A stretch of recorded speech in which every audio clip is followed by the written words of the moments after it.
No, bienvenidos, señores. Los 13 principios de memoria de Sefer de Rambam. Estamos en principio 6.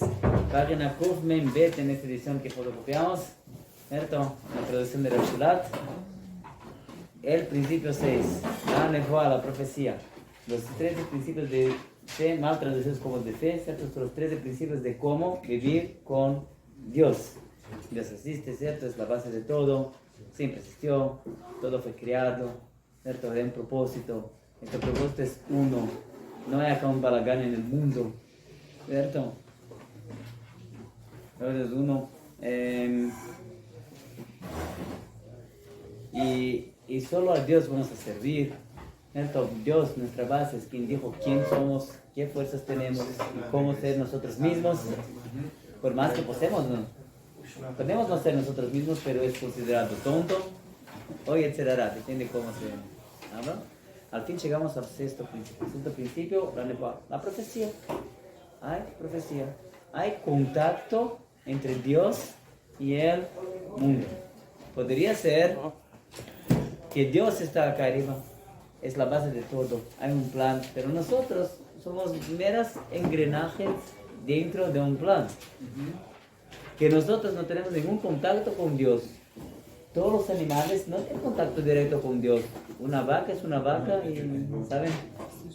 Hace exactamente lo que necesita decir, sin que Dios va a hablar con ella o decirle algo. ¿No es?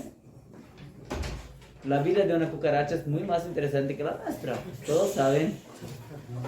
Una cucaracha tiene más comida, más abrigo, no tiene que trabajar.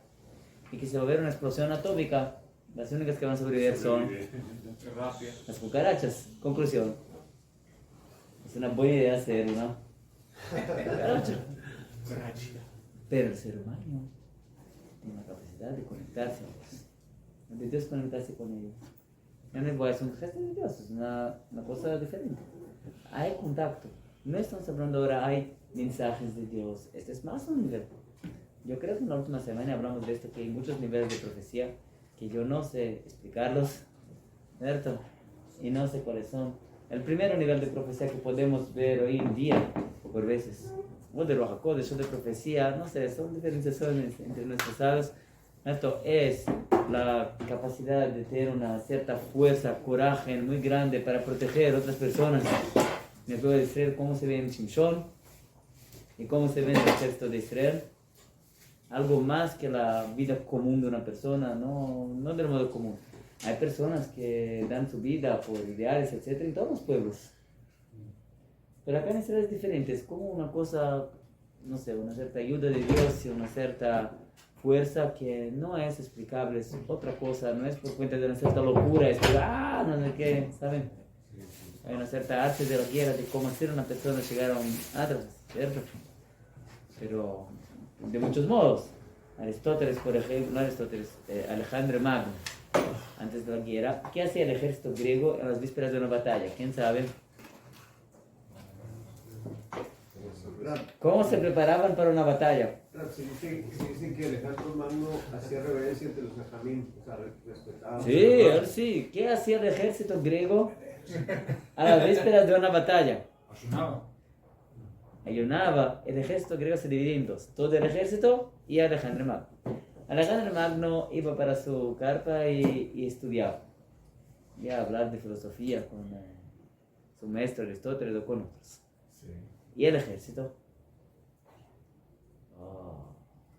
Vino mujeres, hacía una fiesta. Esto hacía con que los soldados llegaban en el día siguiente locos, llenos de adrenalina, sin pensar. Sí hacían. Pero también escuché un ex miembro. Es mejor tener resaca con la adrenalina que lo opuesto. Porque ya no le saca. Porque ya no le saca. Así ellos decían. Había vikingos también. Los vikingos también. Eso más o menos eran Los vikingos también. Los griegos. Los griegos sí se preparaban para matar. ¿Cómo se hace un terrorista que va a explodir? ¿Quién sabe? Entonces, una vez escuché esto de un ex miembro del Hezbollah, ¿cierto? Un hombre que se convirtió. Entonces, no, era muy simple. Ellos, toda una idea de cómo se eligen las personas que van así, ¿cierto? Y no es cualquier. Son personas que ya están mal, con esto, con aquello, no es así. Pero en el fin de las cuentas se da drogas para el hombre. Y se hace con que alguien aparece como si fuera hombre. Y hablan con él y no sé qué. Y lo dejan loco antes. Afuera esto, el hombre tiene el botón, pero algunos metros de él tienen el control del remoto también. Porque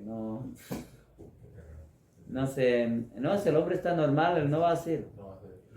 Y en Israel no es exactamente así, el ejército de Israel no funciona exactamente así. Los kamikazes japoneses tenían también, usaban pastillas, o sea, era parte de su... Opio. De la preparación, ¿no? Eran Opio. pastillas de... ¿Cómo se llaman? Opio. ¿Anfetaminas? Sí, anfetaminas. Anfetaminas para ir contra los barcos. Opio. Los nazis también. Famoso por el opio. También, no sé. Mismo cine, Famoso esto. por el opio. Los japoneses usaban opio. Hasta la actualidad usan opio. No es experto, yo es sé que... un ritual en los aviadores japoneses antes de salir a cualquiera de esta guerra, usar opio. ¿En serio? Esto no sabía. Mira, no es incomún. Hay que hacer con que la persona va a quedarse loca para ir a una batalla. Hay también. Por veces, cuando la batalla era para proteger la casa o había un ideal muy grande, no era necesario. Hay otras cosas. También cuando habla el líder, también eso le da como... El líder, hay todo tipo de cosas que se hace. Interesante que en el Jesús de Israel funciona un poquito diferente. Un poquito diferente. Hay una cierta salesman, una cierta ayuda que no es el común. Unas terapias. No hay, en el Jesús de Israel es diferente, no hay. Es diferente. Y cuando entran en batalla hay como un tipo de pensamiento diferente y una capacidad de pensar va a ser esto y no esto y así o no así, que no es el común. No se aprende de las guerras de Israel. Yo escuché de Gershon Borkov una vez, un historiador, un teniente coronel, que cuando fue a hacer curso en West Point, entonces ellos enseñaron de esta batalla, de aquella batalla de Napoleón, de esto, de aquel, de Kursk, no sé qué, de dónde, de la primera guerra, la segunda guerra en Vietnam, no sé o dónde. Señor, y la guerra de los 6 días, la conquista de Israel, dijo, escucha, nosotros no aprendemos del ejército de Israel. El ejército de Israel no es de acuerdo con las reglas normales de la guerra. No funciona. No es la misma cosa. La mayoría de los ejércitos a nivel mundial estudian en Sun Tzu. Sí. Esa es la base. Sun Tzu es la base. Claro, nosotros también. Sun Tzu era un general chino. Pero la arte de la guerra. Es lo básico de la guerra y de los negocios y de todo, del modo no 100% caché, pero muy efectivo. Así es. Muy efectivo. Hay el arte de la guerra en los negocios. Claro, Hoy en día está traducido para muchos. Muy bueno. Como el príncipe. Bueno, Maquiavelo. Muy bueno. No es parecido. No, no es la misma cosa, pero es. Ok, la profecía, ese es un nivel. El Rambam dijo que una persona que se estudia y tiene 100% va a llegar a un cierto contacto con Dios que de repente va. Esto no tenemos hoy en día. Tenemos pequeñas profecías hoy en día. Hay todo tipo de ángeles o cosas así, o inspiraciones que una persona, no una persona común, pero personas pueden tener. No es la profecía, aún no sabemos lo que es. El mundo con la profecía es otra cosa. Es otro modo de vivir sin que Dios va a decir una mensaje, ustedes van a hacer esto o van a hacer aquello. Estamos hablando ahora del propio contacto, la propia vivencia de una experiencia divina muy grande, que es otro mundo. Y en el Kusarí, en el fin de la primera parte, vamos a estudiar cuando una persona encontraba un profeta. Se quedaba completamente iluminado, loco, no deseaba más que continuar mirando para él y no le importaba más nada. ¿Entienden? Y no había un profeta. La Gemara dijo que había 600,000 profetas, 600,000 profetisas en el pueblo de Israel. Vamos a hacer una cuenta rápida. 1.200.000 profetas. ¿De cuánto tiempo de profecía hubo en el pueblo de Israel así? Hasta Shmuel, en Hazón Efraz, no había mucha profecía. Hay poquitos profetas que aparecen, ¿cierto? Hasta Shmuel no hay muchos. De Shmuel hasta el fin del primer templo, que entonces termina de modo general la profecía. Más un poquito de Jezquiel, Haggai, Jeremías, Malachim, inicio del primer templo. ¿Cuántos son? 600 años, más o menos. Ahora, díganme ustedes, ¿cuánto tiempo es una generación? 40 años. 40 años, 60 años, digamos 20 años. Digamos con las generaciones 20 años, digamos. No es verdad. Generación son 50 años, pero digamos que la generación son 20 años, solo para que la cuenta va a quedarse más... ¿Cuántas generaciones hay en 600 años? 12. 600 años. No, pues sí, a 20 años estamos No, 30. hablando. 50, son 30 veces 20. 30. 30 generaciones, claro. 1.200.000 dividido por 30. 120.000 dividido por 3. Otro 200. 40.000. 40.000. Si no les voy a hacer el ulpan de matemática. 40.000 profetas por generación. Está bueno. O sea, entre tus colegas de clase así, de tu año más o menos, ¿ya? O a cada año 2.000 profetas, digamos. ¿Sabes qué significa esto? Y para una persona llegar a la profecía, hay que pasar todo el mensaje de Sharim. La Torah lleva al cuidado, que lleva a la agilidad, que lleva a la pureza, que lleva a la Hasidut, alguien que solo piensa en Dios y cómo hacer más y el mejor para todo el mundo y para el mundo judío, no sé qué. A la Kedusha, que es todo lo que hace solo el divino y solo para Dios, no sé qué. Después Ruach HaKodesh, después ser capaz de resucitar los muertos y después el Espíritu Santo, que es muy antes de la profecía. ¿De qué estamos hablando? Y alrededor de cada profeta había miles, al menos cientos de estudiantes y personas que estaban intentando llegar a la profecía y que casi llegaron, ¿cierto? Entonces digamos que alrededor de cada profeta había unos docenas de miles de Lubavitcher Rebes pero hay aquellos que no llegaron a esto. Eran solo personas que solo sabían toda la Torah, así, todo... Algunos cientos de miles de Rav Ovadia Yosef. Y Rav Eliashib, alrededor de esto, ¿entienden de qué estamos hablando? ¿Qué tipo de vida que es? Es una de las bases de cómo vivir con Dios. ¿Y qué ocurre con nosotros? ¿Cuándo se cortó eso? ¿Cuándo se cortó esto? ¿Con el Bet HaMikdash? Porque la profecía es un lado de una voluntad tremenda de conectarse a Dios, de tener algo espiritual. Estamos hablando ahora de una humanidad que no es capaz de dormir si no tuvo contacto con Dios. ¿Cómo puede ser? No sentí algo espiritual muy grande hoy. No puedo dormir, pobre de mí, no siento hambre. Ese es un lado. El lado negativo de la misma, del mismo, cuando no se hace esto del modo cierto, es la idolatría. Y así como hoy en día el hombre tiene un instinto de mujeres muy fuerte, el instinto de idolatría para el lado malo y de santidad donde va para el otro lado, así como el instinto de mujeres para el lado malo o de casamiento para el otro lado, ¿cierto? ¿Quién es el loco que va a casarse? ¿Por qué casarse? ¿A mí puede explicar? No hace ningún sentido casarse. Te van a poner dos personas juntas en una casa y decir, por favor, Sí. me enseña, ¿cierto? ¿Cuál es la probabilidad que va a funcionar? Poquísimo, ¿cierto? Es un chiste divino.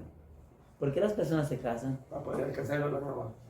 No, ¿Por para qué? trabajarse. No, ¿Por para qué? tener que ser Para la- trabajarse. Mira, señor, tengo cosas más simples para trabajarse. Trabajarse. Voy a poner delante de ti un chocolate. Tu única misión es dejar un cubito.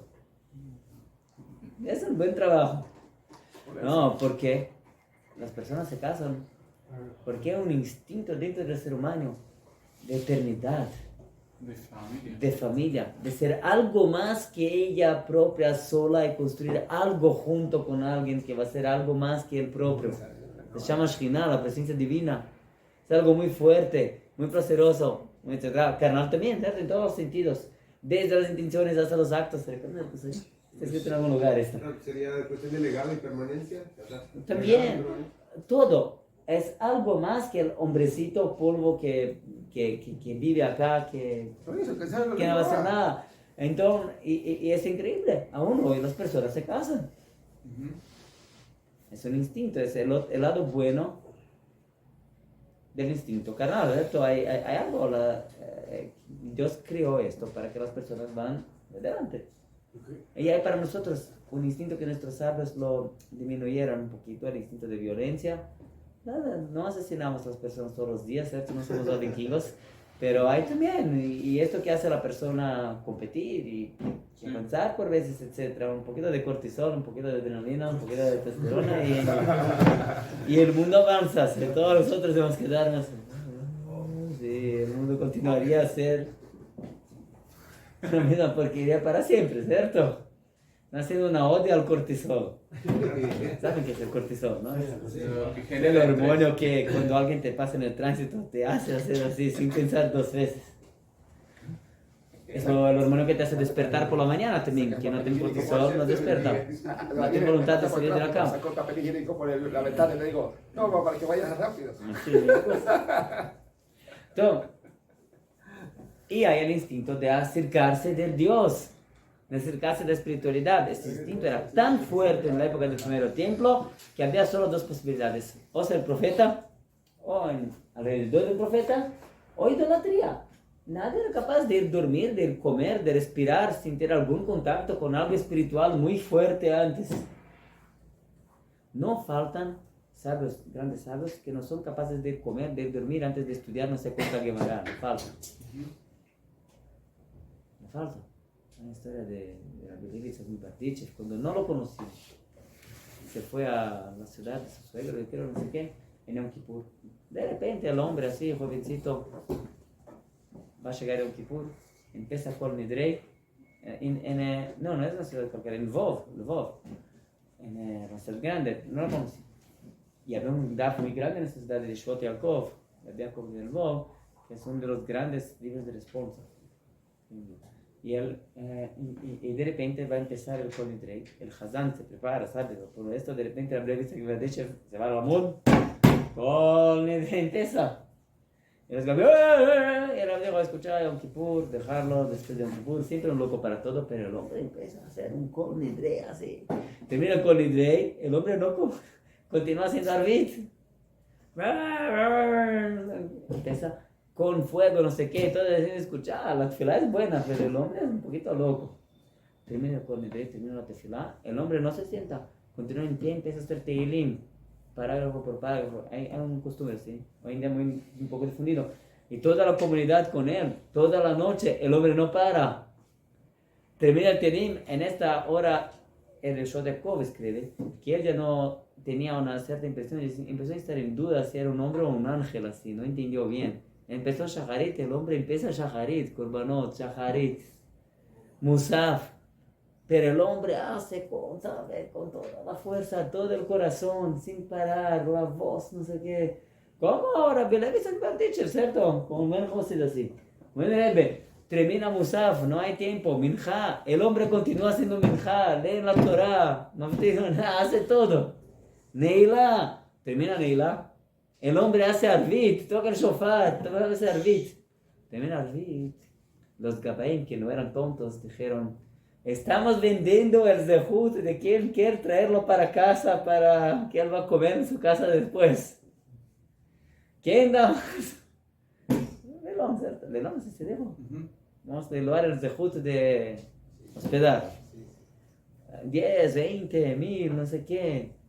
Empezó, ¿sabe? 10,000, todos entendieron que era acá. El Shvot Yaakov, le dijo: escucha, en esta época yo ya tenía certeza que era un ángel, no sabía qué ver. Y la esposa de Shvot Yaakov tenía un medallón, una joya muy muy cara que recibió de su bisabuela, ¿sabes? Una gema así que valía millones. Ella lo sacó, así lo tiró del Ezrat Nashim de arriba, ¡pum! Una vez más dijo: yo. Y no había quien competía, entonces los gabanim dijo: ¡zaha! Y se fueron, y toda la ciudad se fue con él. Llegan en casa, la plebiscita me ha dicho: hacer la Abdalá. Terminan la Abdalá, ese señor dijo: vale, el corazón, me duele el corazón. El rabino pensó, obvio que le duele el corazón, no sé, 20 y pico horas que está en pie, sin comer, sin nada, se esforzando como un loco, ¿cierto? Sí. El corazón. Entonces su mujer le da algunos tortos así, ¿sabe? Para comer, alguna cosita. No, el corazón, estoy muy débil. Le dan comida así rápido, dijo, no es esto. Hace 24 horas que no estudio Gemara. Me dan por favor un masaje Tzukah. Le dan masaje Tzukah. El hombre empieza a estudiar. El Eshot Yaakov dijo que él se fue. Intentó quedarse despierto para ver lo que ocurría. Él cayó en el sueño. Así cuando despertó, el hombre aún estaba estudiando masaje Tzukah. Hasta por la mañana hizo shaharit. Después de shaharit se fue a comer alguna cosa. El hombre terminó el Yom Kippur y decía, la Gemara, está faltando la Gemara. Esos son nuestros sabios hoy en día. Ahora, en la época del primer templo, había una atracción por la santidad tan grande, era imposible vivir sin esto. Y por tanto, o para el lado bueno, para la profecía, alrededor de la profecía, ¿cierto? O para la idolatría. Y en el fin de la época del segundo templo, cuando reconstruyeron el segundo templo, nuestros sabios plegaron a Dios para que va a matar el Yetzer Hara de idolatría. Dios no los concedió, pero pusieron el Yetzer Hara de idolatría dentro de un cajón de chumbo, de metal. Sí. Lo taparon, de un cofre, de una caja fuerte. Dijeron, dormir un poquito. Vamos a dejar de lado. El otro lado, bajaron el juego. Se bajó el juego. Se explica el Cook. Se bajó el juego. A partir de ahora no hay el instinto tan fuerte de idolatría que no fuimos capaces de soportarlo. Por otro lado, tampoco no hay esta voluntad tan grande, esta gana, la capacidad de tener profecía. Los dos. Se quedó la capacidad de tener Bat-Kol, hay voces celestiales que vienen a recuperar el segundo templo. Hay todo tipo de cosas espirituales, semi-profecías entre los sabios. La Gemara dijo que desde que el templo fue destruido, la profecía salió de los profetas y se fue para los sabios. Hay una cierta profecía que entre los grandes sabios, que se ve todo tipo de visiones o sentimientos o cosas que son no el común entre los grandes sabios. Y nosotros podemos ver esto ahí, no es tan en común así, pero no es el mismo nivel. ¿Y cómo podemos vivir sin esto? Respuesta, no podemos, vivimos en coma. Desde entonces somos un hombre sin profecía, es una semivida. Estamos en la unidad intensiva en el hospital, intentándonos recobrar y reconstruyendo los daños, reconstruyendo poco a poco nosotros mismos con mishnasitas y alajasitas, etc. Para recobrar la profecía, cuando el pueblo de Israel va a empezar a volver a su tierra y poco a poco va a surgir esta profecía, esta capacidad de tener esta fuerza para proteger a otros judíos que no existían. Entonces del exilio nosotros solo vimos, había uno de nosotros, ¿cierto? Que va a empezar a ver, y poco a poco el pueblo va a empezar a vivir como un pueblo, recobrar su Torah, recobrar todo un modo de vida, que al fin vamos a ver cosas cada vez más grandes. Señores, nosotros vimos en los últimos 2 años cosas muy grandes, y vamos a ver cosas cada vez más grandes. Es para nosotros esto, no es para nosotros que estamos acá. No es un sueño, ¿cierto? No porque nosotros somos mejores que otras generaciones, porque el pueblo está volviendo a vivir como un pueblo. Y por consiguiente, empezó de nuevo un cierto resurgimiento de todo tipo de cosas del oriente, y energías, y fuerzas. Y no hay un presidente que no tiene una vidente y un cartón, no sé, todo. Está volviendo, el hombre está volviendo a los elementos, a la imaginación, a todo tipo de elementos que poco a poco van a conducirlo nuevamente a la profecía y al cuidado con él, la idolatría, pero ahora con la capacidad que vamos a tener después de lo que pasamos en los últimos 2000 años de exilio, 2500 años de exilio, la capacidad de controlar esto instinto, de direccionarlo solo para el bien. Wow. Esto es la breve historia de la profecía en el mundo. Wow. Sí, preguntas, comentarios. El otro día, en el trabajo de Salem, una clase sobre la profecía, entonces hablaba de la idolatría, ¿verdad? Y entonces hablaba de que fuera, de que nació una nueva religión, que es el ecologismo moderno, que había nacido donde más fuerte empezó y donde más fuerte está son los países del norte. Entonces hablaba de que estos países los países nórdicos nunca dejaron de ser paganos, o sea, sustituyeron de algún modo sus ídolos por el ídolo. Y entonces hablaba de que, y dice, ¿qué les parece? ¿Esto es bueno o malo para el pueblo de Israel? Y entonces él decía que era bueno, porque lo que significaba lo que acaba de decir usted, que cuanta más idolatría haya, vendrá la perfección. Es que de algún modo es un poco lo que estaba sucediendo. Son procesos grandes, no están en nuestro control. En nuestro control está, sabemos que estamos estudiando cosas grandes. No funciona en esta generación solo estudiar, por ejemplo, Gemara y Halajot, etc. Hay que estudiar también cosas grandes. No que la Gemara no es grande, está todo dentro de la Gemara, pero hay que estudiar obras como esta de Rambam para entender dónde están las cosas grandes dentro de la Gemara y poder estudiarla de un modo diferente un poco. En nuestras generaciones podría ser que se podría vivir muy bien sin esto. La persona podría leer en el Sidur los 13 principios de Rambam y terminar el asunto. No le... digamos.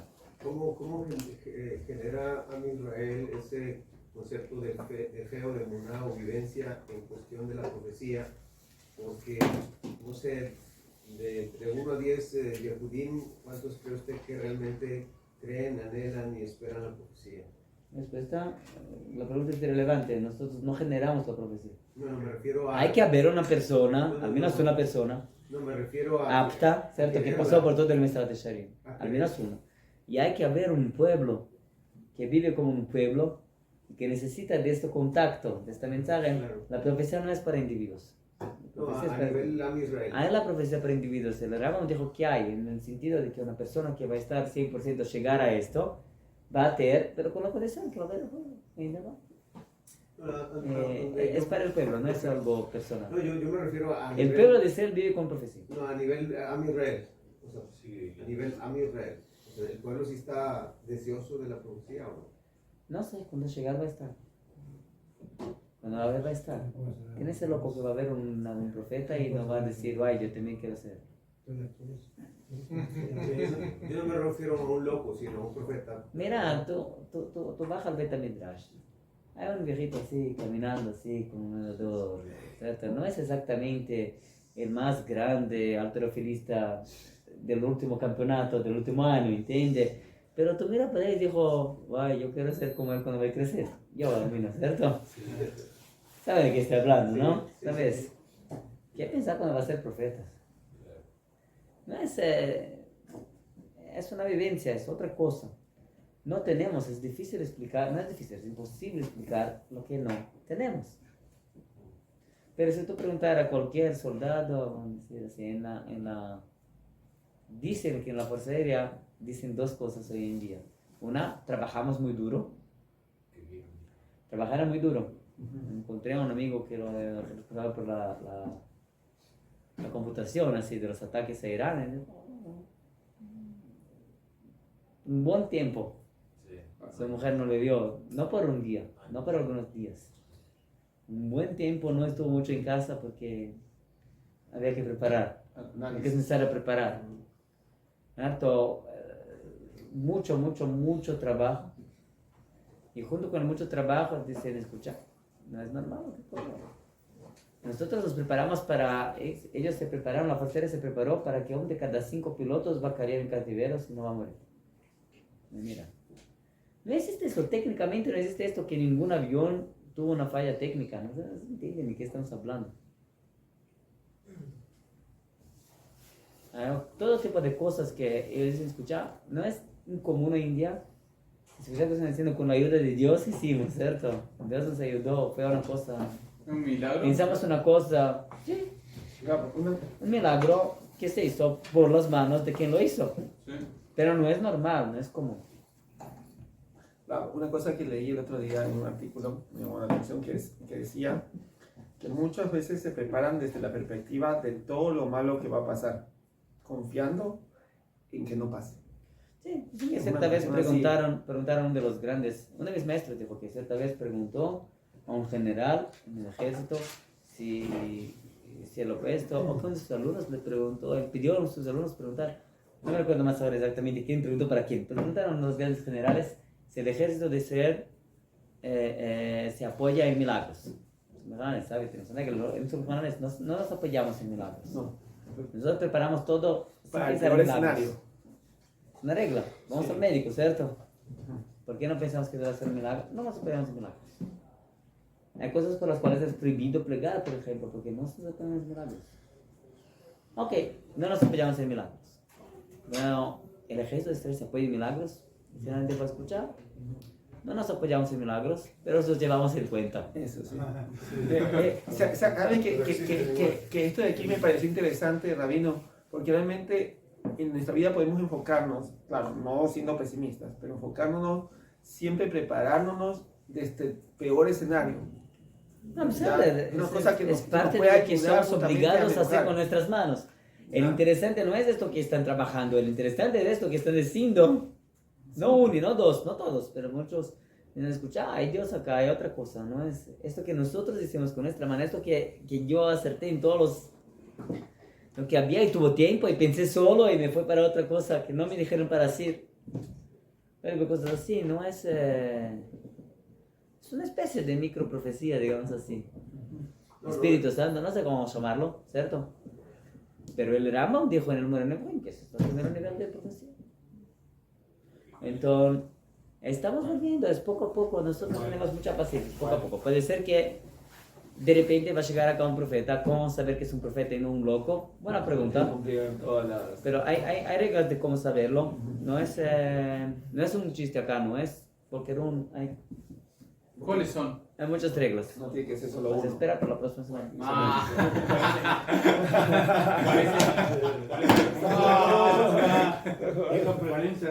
¿Cuál es el primer nivel de profecía según Rambam? Esta ¿Sueño? gvurá, esta fuerza, gvurá, este coraje de ir a ayudar a otros. Por acaso la primera nivel de profecía que Abraham tuvo también. Se fue a pelear contra 5 reyes, 4 reyes. Todo es otra historia. Wow. Hay un libro dedicado a enseñar todos esos niveles de profecía, cómo llegar a ellos y cómo hacerlo. Se llama La Torá de Moshe. Y ese primer nivel de profecía empezó con la inauguración del Estado, en el 48. Sí. De repente los judíos empezaron a luchar. Antes también, Bueno, sí, antes. sí, poco a poco. Cuando empezaron a volver para acá como pueblo.